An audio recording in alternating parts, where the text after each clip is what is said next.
go to June the 7th, 2021, and you're meeting with Jean Seckinger. Okay. Do you remember meeting Ms. Seckinger? I do. And what was the meeting about? Jeannie came up to me and asked me, previously Annette Griswold had come to me and asked me about the fee check in the Ferris case. And Jeannie was coming to me and saying that she was following up on that. If she didn't, she wouldn't be doing her job, and asked me some questions. Well, let me ask you Which I understood. briefly, the Ferris fee, what originally happened to it? The PMPED portion of the Ferris fee. I mean, originally, Yes, sir. Did it come to you directly? yes, Should have come to you directly. no. Did, when Ms. Seckinger asked you about where the fee was, what'd you tell her? I can't remember exactly what I told her. The conversation got interrupted very quickly, but I told Jeannie that the funds were in Chris Wilson's account and nothing to worry about. I didn't know where the mix-up came from. What was your level of concern about Ms. Seckinger's inquiry to you on June the 7th? There was some level of concern because she's asking me about money that I took that I wasn't supposed to have. So certainly I had some level of concern, but it wasn't a very big concern. As you heard testimony earlier, at some point Annette Griswold had sent Chris Wilson an email, something to the effect of, Alec thinks he has more expenses or something like that, seeking financial documents from Chris Wilson. When Chris Wilson I wasn't copied on that, but when Chris Wilson got that, Chris Wilson called me up and he's like, you know, what is this all about?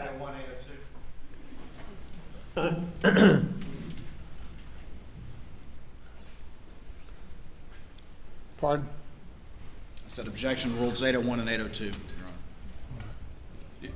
Response? Your Honor, I'm not asking for what Chris Wilson said, and I'll move on. I accept the objection. Were you concerned about Chris Wilson opening his trust account records to your law firm? No, I was not concerned about that at all. And why were you not concerned? I knew that one of the people that Chris Wilson, as you heard, Chris Wilson and I were very close. We talked every day. I did work with him all the time. And I mean, he was one of the people closest to me in the whole world. I knew everything about him. And I knew he was going through one of his partners, and he and his partner had split up. A partner and an associate had moved to a firm in Charleston. The partner was going through a divorce, and the wife of the partner was trying to get Chris Wilson's trust documents in that case to find out money her husband got. It didn't have anything to do with Chris and I or anything. It totally had to do with that. But I knew that Chris Wilson was not going to send any financial documents to my law firm, at least at that time, and at least not anytime soon. So while I'm sure it registered with me that I got to deal with this, at that particular time, it wasn't anything that was a big deal. Was there an immediate urgency to the situation on June the 7th? No. And I believe there's Ms. Seckinger testified about your conversation with her. You learned that your dad was going back in the hospital. That's correct. There was a text.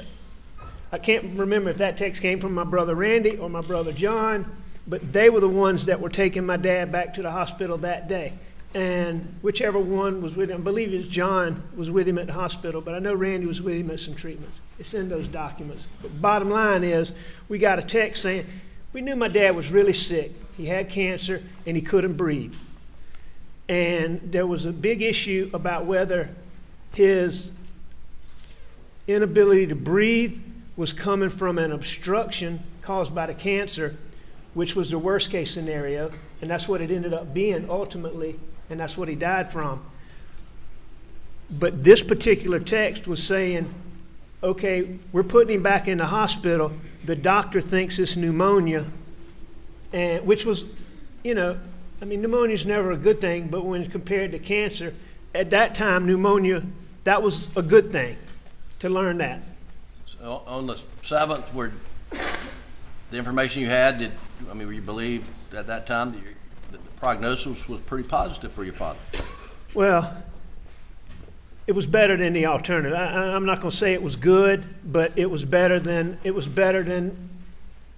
the alternative and what we had previously thought it was. It didn't stay good very long, but it definitely was better. Do you know whether or not you told Ms. Seconder that that your dad's condition was terminal on the 7th? Do you remember whether you said that or not? No, I wouldn't have said that at that time. And what Jeannie, as soon as the thing comes through that my dad's going in the hospital, Jeannie and I, as you heard, she stopped the meeting. We stopped it. It lasted a couple minutes. Now, my dad's going in the hospital, and the very next day, we learned that he's terminal. And I'm just sure that a year or the amount of time that's gone by, Jeannie assumed she was terminal. He was terminal. Speculation, Your Honor. Objections overruled. Mr. Murdaugh,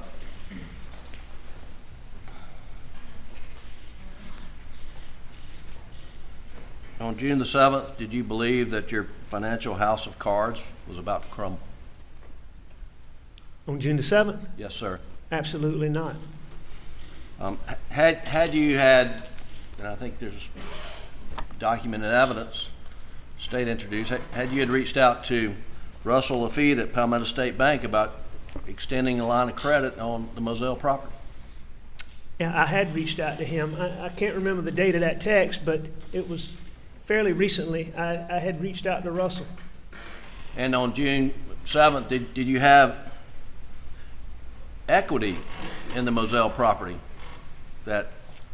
or you and Maggie had equity in that Moselle property? Sure. And Moselle was fully in Maggie's name. Okay. But yes, there was equity in Moselle. In looking at the documents that had been used, there was $1,800,000 owed. There was an appraisal for $3.3 million without timber value, and so on 1,700 acres, I don't know what the timber value was, but if you just set $1,000 an acre, that'd be another $1,000,000-something in value over and above the appraisal. I doubt the timber value was that high. I'm just using that as an example, but if it was 500, it'd be another $800,000. So, there was several $1,000,000 in equity in that Moselle property. All right. And did you have equity in the Edisto Beach House? Yes. And around June 7th, how much equity did you have in the Edisto Beach House? If I remember the records correctly, there was about $250,000 owed on that house, and whatever the value was at the time, I think there's a contract for just under $1 million, so $700 and something thousand. Did Maggie's death make it more difficult to obtain financing immediately after the murder around June 7th, 8th?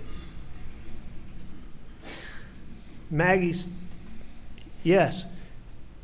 How so? Because the entire Moselle property was 100% in Maggie's name. The Edisto property was 50% in Maggie's name. So I was only a half owner. So with Maggie, all I had to do was get her to sign the documents, which she always did. I mean, she didn't question finances. So, I mean, she signed the papers. When Maggie wasn't here, there was estate issues. I couldn't go and sign the papers like I would normally go and get a loan. So I couldn't. Okay. On, was there a hearing scheduled in the boating lawsuit where you were a defendant set for that week? Yes. Do you remember what day it was scheduled for? Well, I mean, I've heard the testimony, and I'm sure I knew at the time it's June the 10th, Thursday, June the 10th. Right. What was your level of concern about that hearing coming up on June the 10th? About that hearing? Yes, sir. My level of concern about that hearing was about the venue motion that was coming up, which Now, what do you mean by venue? the venue motion is, venue is where a civil lawsuit is pending. And so there's laws and rules that govern where you can bring a case.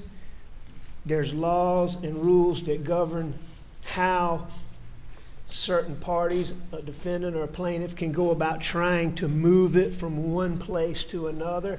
So in this case, the plaintiffs, the Beach family, had filed suit in Hampton County. Parker's was trying to move venue to Beaufort County. And I wanted the case to stay in Hampton County. And really, that was my only thought about, I wasn't doing the legal work on those. I was a party in that case. I wasn't. I mean, Danny Henderson was primarily representing me personally. John Tiller and Amy Bauer were representing me personally. And Dawes Cook was representing me personally. And those are the guys that were doing the legal work. So, you know, I wasn't actually doing that work, but what I was concerned about was the venue motion. I'd already done what I had to do for the financial motion, and Danny Henderson was on me about getting him a financial statement because... Well, let's stop. So there was a motion to compel and seek a lot of financial records from you, was that correct? Absolutely. And were you concerned that your house, financial house, was going to be opened up for the world as a result of that hearing? No. I've been a plaintiff's lawyer like Mr. Tinsley that sat here. We do the same exact thing. In my law firm, the guys in my law firm are some of the best lawyers that I've ever known. And they're definitely some of the best lawyers in the state, handling some of the biggest cases that have ever gone on in this state. In my 27 years of practicing, plaintiffs always are trying to look and get financial documents of corporate defendants, of, you know, those type things. In my 27 years, I've never been able to get a judge to order anything more than a net worth statement prior to getting into a phase at trial. So early on in the case, I am not aware of, I personally have never, despite trying repeatedly, have never been able to get a judge to order the kind of information that Mark Tinsley was saying he was seeking. Were you working on a document for that upcoming hearing? Yes. And what was that? A financial statement. A financial statement lists your assets and your liabilities. And had you reached out to Jeannie Seconder later the day on the 7th to get your current balance of your retirement account? You know, I don't remember doing that, but that'd certainly be something that I did, and because I know I'd have to have that for that financial statement. And the document that I prepared was what Mark Ball talked about that he found later in my office. And it was it was handwritten, ready to be typed up by, you know, because of the charges against Paul, I kept everything very close in the civil case. It was Danny in his office. It was doing it, and I had that document prepared, handwritten in the neatest handwriting that I could make, because a secretary other than mine, or paralegal other than mine, was going to be the person who was going to put that financial information into the final document. And that's the document that Mark Ball talked about that he found on my desk whenever it was that he found it. Okay. So that was what was going to be, if necessary, what was going to be used Thursday. Well, the jury's heard about testimony of you stealing client funds. Did you do that? I did. Did you steal or divert that Ferris fee away from the law firm? I did.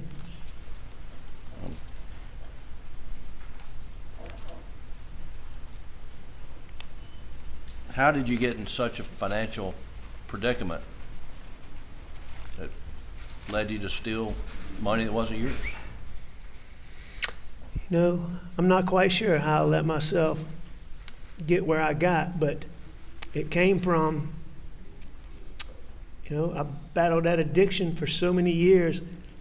I was spending so much money on pills. I got in a spot I couldn't. Now, what type of addiction are you referring to? My addiction is to opiate painkillers. And when specifically oxycodone, OxyContin. And when did you first become dependent or addicted to opioids? Oxycodone or opiates in general? Opiates in general.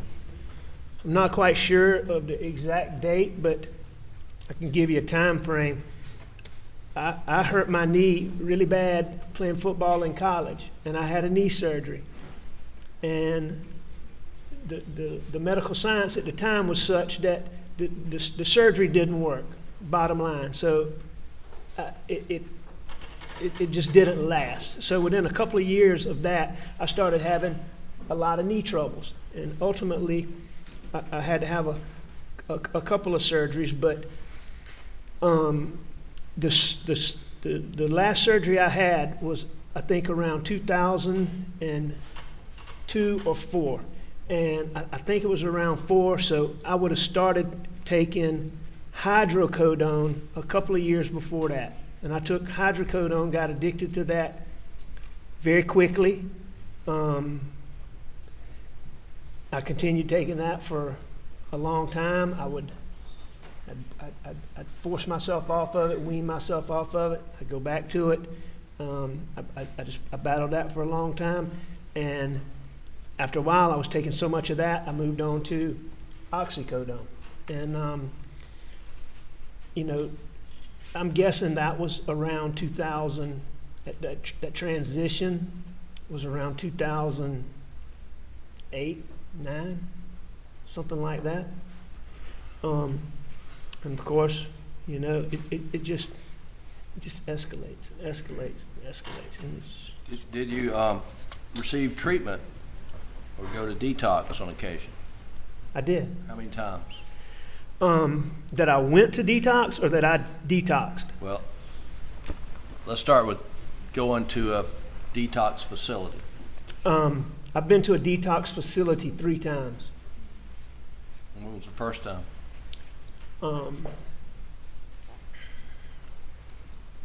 December of 2017. Okay. And before December 2017, had you tried to detox at home? I tried to detox everywhere I could. When you, Maggie would help me. Go ahead. yeah, when you went in to a, was it inpatient facility? The detoxes, the formal detoxes that I Yeah, went to? in December 2017. Yes, it was it was inpatient. And all three formal detoxes that I've done have been at the same facility called Sunrise Detox in Atlanta, Georgia. And is, Very good is facility. jury's heard a audio tape of a telephone conference with SLED agents. Was that where you were during that meeting with Mr. Harpootli and I? That's correct. The first time you went to the detox in Atlanta, how long of a stay is that? Did you stay? 7 days is the opiate detox program.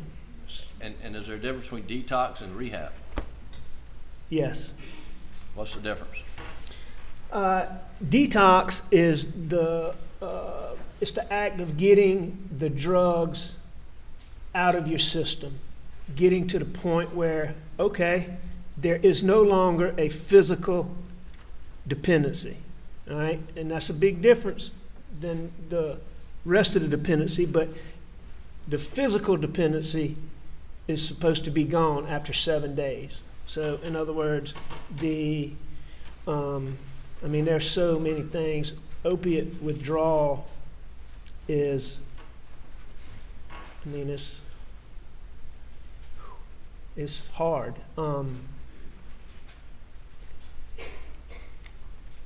But supposedly at the end of 7 days, you don't have those physical symptoms like, I don't want to be too graphic, but you're sick, you throw up, you have terrible diarrhea, you sweat like you're running a marathon, you can't hold your legs still, you can't lay down. Now, like what I'm talking about, the legs moving, that goes away after about 24 hours. So, after about 24 hours, you can lay down again and maybe sleep some, but you sweat, you throw up, you have all, you just have, there's so many issues, but after 7 days, those are supposed to be over. That's what detox is, the detoxification of your body. And what's rehab? Rehab is the period that you go to learn how to stay off. You're supposedly off after detox. Rehab is where you get help staying off. And before September 2021, had you ever gone to that second stage of rehab? No. So in December 2017, how long did it take you to relapse once you got home from detox? Not long at all. You're still going through, though this physical dependency is gone, you still have, you're still so sick. Is that something you've been battling for quite some time? As long as I can remember.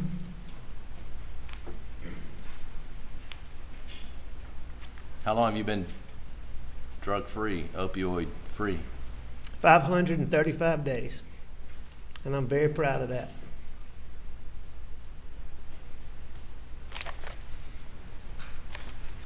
I want to ask you questions about Labor Day weekend 2021. Okay. You remember being confronted by your law firm? Sure I do. And what were you confronted about? Stealing money. And did you admit your misconduct to your law partners? Well, to one of my law partners and my brother and my law partner, Danny and Randy.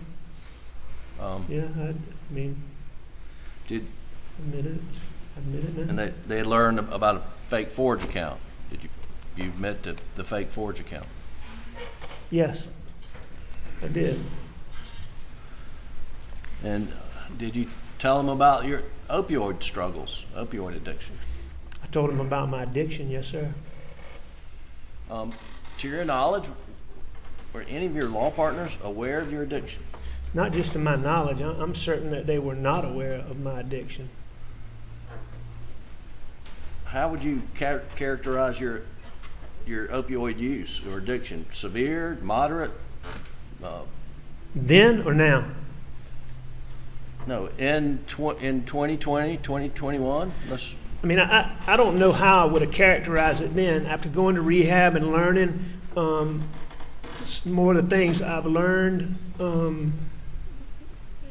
really talking to addicts about experiences. I mean, I will tell you that my addiction was extremely bad. How were you able to function? Or were you able to function? Yes, I was able to function. You were able to practice law? Yes.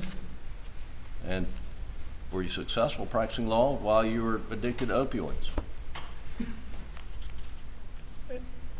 On some level, yes, sir, I was successful. I mean, After you were confronted on Labor Day weekend 2021, did you resign, or were you forced to resign from the law firm? absolutely.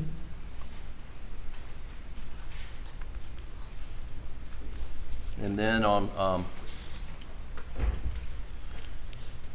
Saturday, September the 4th, do you remember what happened that day? Saturday, September 4th, yes, sir, I remember. And what happened? Start when I woke up. Well, let's start after you met with Chris Wilson. Did you meet with Chris Wilson? I met with Chris Wilson at my mom's and dad's house in Alameda. And did you lay it out for Chris Wilson, your opioid addiction and your misconduct? I definitely laid out my addiction. I definitely gave him some details about monies that I had taken. I didn't give him, we didn't go into all the details about all of it, but I certainly was very candid with him about the things that involved him. Had you already just contacted the detox facility before you met with Chris Wilson on the 4th? I believe that we had already, at that point, I believe that we had already spoken to the guy that I knew from Sunrise and made arrangements for me to go there on Monday. Okay. And I know we had arrangements for me to go there on Monday, and I'm sure we had to have had it by then because I went to the hospital shortly after that. So yes, and did you reach out to Blanca to get your insurance information? I did. And for what purpose? Because I was going to use my insurance at Detox and Rehab to help pay for it. Okay.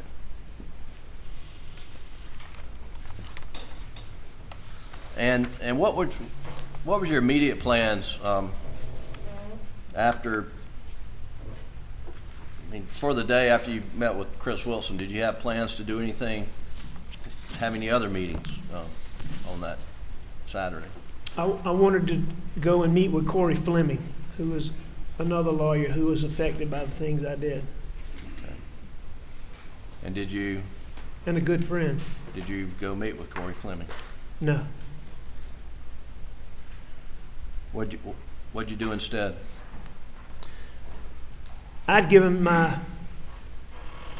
when I gave my pills to my brother Randy and Danny, I think I gave them to Randy, but I took a lot of pills because I knew I wasn't going to be taking any more. So Randy had my pills. I had to get some from him the night before, but I only got a small amount. I could tell, you know, I wasn't taking anything near like what I had been taking, so I knew it was coming. And I called someone to bring me more pills. And I believe before I met with Chris Wilson. And did you meet did the person you called bring you more pills? You know, I don't know if he brought me more pills or not, because by the time I met with him, after meeting with Chris, And after, the starting of the withdrawals, I changed my plans. And what was the change in plans? Not to get pills from him anymore, and instead, I asked him to shoot me. Did you ask him to shoot you as a sympathy ploy, or did you want? As a sympathy die. ploy? Yes, sir. Why did you No. ask him to shoot you? What was the end goal that you wanted to accomplish? I meant for him to shoot me so I'd be gone. And who was this? Who did you ask to do this? Eddie Smith, And did he in fact shoot you? he did. And where was that located? Not your gunshot, but where were you shot in Hampton or Colleton County? Where were you? It's Hampton County. It's right on the border of Salkehatchie Road. It runs right along the Salkehatchie River.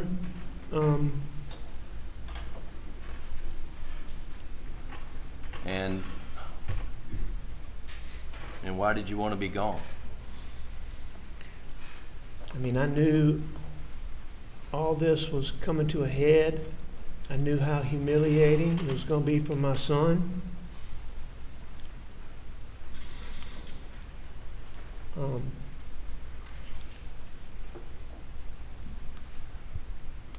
mean, I'd been through so much. At the time, in the bad place that I was, it seemed like the better thing to do. I don't think that way now, thankfully, but Right. I did at the time. Did you have life insurance on you? Oh yeah, I had a lot of life insurance. And who was the beneficiary? Maggie was the beneficiary. How much life insurance did you have? I had $12 million. I had a $4 million policy and an $8 million policy, for a total of 12. Did you ever have any life insurance on Maggie? No, never. Did you ever have any life insurance on Paul? No.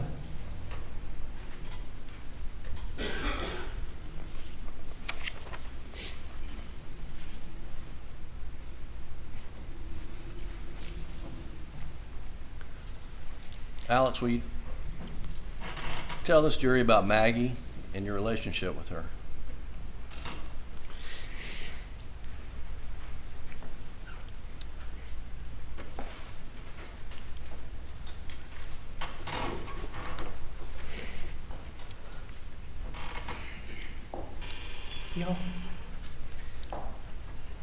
Y'all saw a picture. She was just as beautiful inside as she was outside. And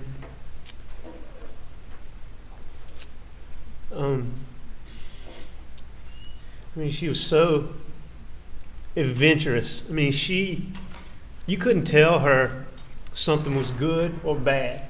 I mean, she wanted to find out for herself. She wanted to do it, see it, experience it on her own and form her own opinion. She was devoted. Those two boys, Buster, Paul, me. I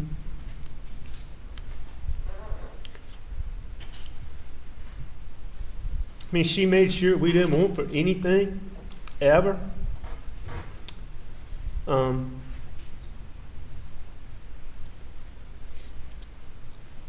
Fun, playful. I mean, she had a laugh that, you didn't even have to know what was funny. If you heard her laugh, you would laugh.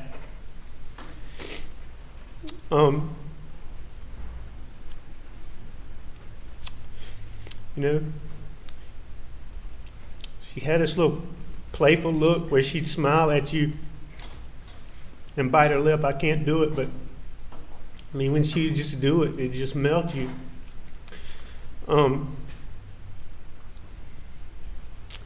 You know, she was such a lady, such a feminine person, a girl, but then she had 2 boys, and I mean, she didn't grow up in the swamp and in the country, riding 4-wheelers and hunting and fishing, and I mean, she changed everything. She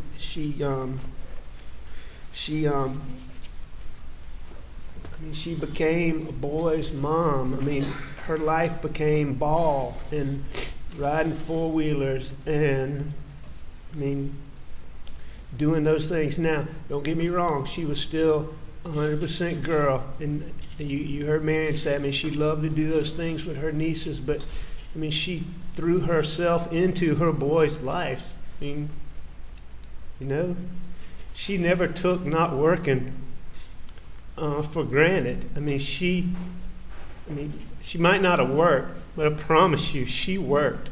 And she worked to make sure me and Paul and Buster had everything. You know, she wanted a big family, and pregnancy just didn't suit her. Her pregnancies were so hard. I would leave her in the mornings and she'd be sick. I'd come home and check on her and she'd be sick. I'd come back at the end of the day and she'd be sick. I mean, she was so sick all the time with both those boys. And when we had Paw, Maggie got in trouble and Paw got in trouble. And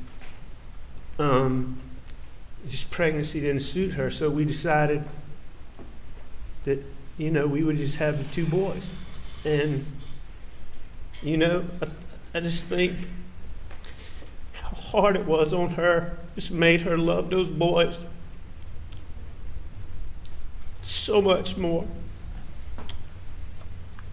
And she did. But she was the kind of person, Maggie,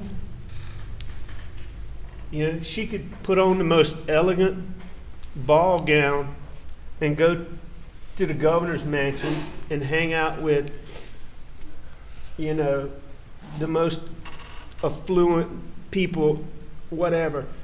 Or she could come down to, you know, she could go to a food bank in Hampton or Walterboro and fit in. Everybody at both places would say when she left, and that Maggie, she's a good one. She's just a special person.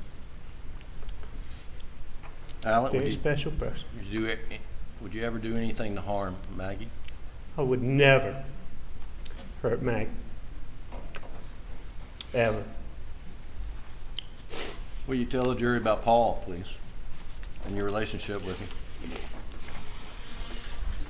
And Paw,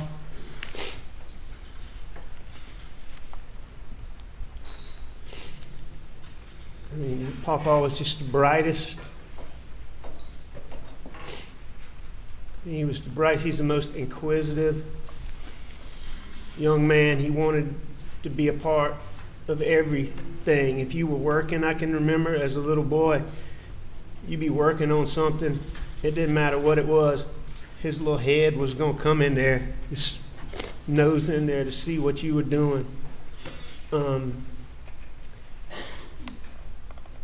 He was a man's man. He was a 100% country boy. He was tough. I mean, he could hunt anything. He could catch any fish. He could run any piece of equipment. He could use any tool. I mean, he could do anything. At 22 years old, he could do so many things. I mean, he took care of so many, and he was so tough. But on the other hand, he had a side to him that was just so sweet. I mean, he wouldn't come home where he wouldn't go check on his grandparents. He wouldn't go near Somerville where he wouldn't go out of his way, check on his grandparents. You know, to be such a tough person, he would get all of his buddies and get on a boat and go watch a sunset.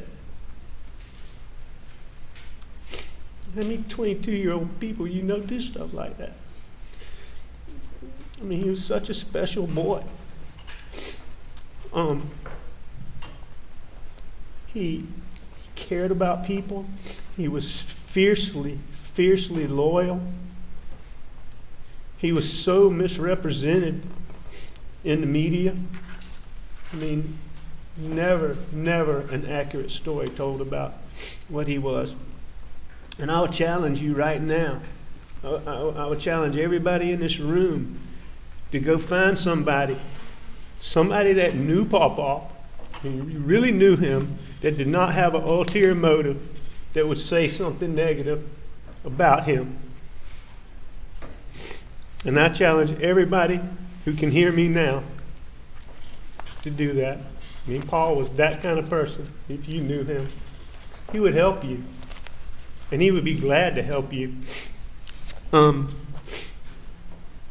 know, I thought Mark Ball made a good point when he said, you know, Paul might not have quite found his place yet. Paul was ADHD, and so he would jump around from thing to thing a lot. But there's absolutely no question in my mind whatsoever that Paul would have found whatever that thing was that he was going to do. And whatever that ended up being, he was going to be one of the best at it that you've ever known. And I'll tell you one more thing. And I didn't even know this when Paul was alive.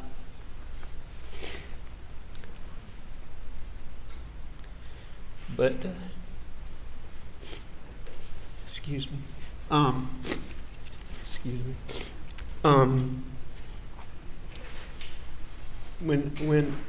When they were doing his eulogy, I gave the names of some of his friends, and he had a real cute friend that they were just friends, but a cute little girl that Maggie adored. I didn't know her very well, but Maggie did. Maggie adored her, but they talked to her, and Paul, we learned this from her, Julianne. And at 22 years old, I learned, Paul would tell his friends, be present, appreciate where you are, the things you have, and the people around you. I think a lot of that came from it hurt Paul so bad when Mallory died. But I mean, 22-year-olds, do you know that think that way? Be present. Appreciate things around you. At 22 years old. He's the most special boy. Do you love Paul? Did I love him? Like no other. He and Buster. Do you love Maggie? Oh, more than anything. I love Maggie from the first time we went out. Did you kill Maggie? No, I did not kill Maggie. I did not kill Paul. I would never hurt Maggie, and I would never hurt Paul. Ever. Under any circumstances. Thank you. Please answer any questions for State Macon. Sir.